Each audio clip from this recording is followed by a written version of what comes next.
sa mga kadate ko bukas, wala po akong day off. Ayan, pinospon ni madam, ayaw niya eh.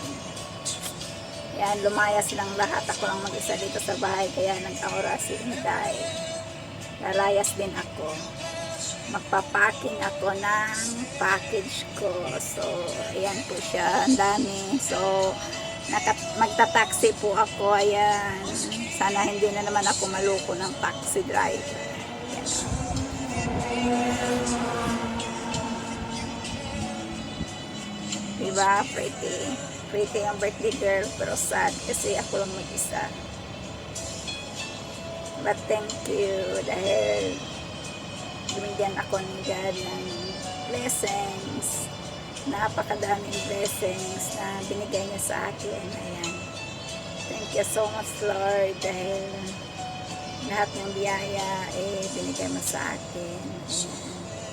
Ano mang mga pagsubok na aking nadanasan sa buhay ay nakakaya ko dahil nandyan ka. At sa mga parents and sisters ko, thank you sa inyong lahat.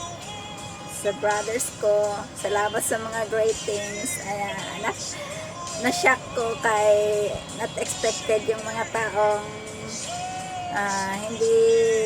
hindi ko nakasanayang laging nag-greet sa akin. Ayan. So, thank you very much.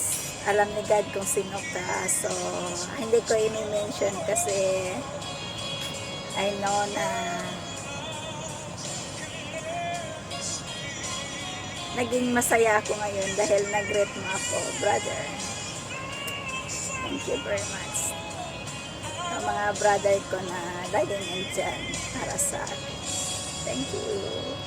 Bye-bye. See you again next time.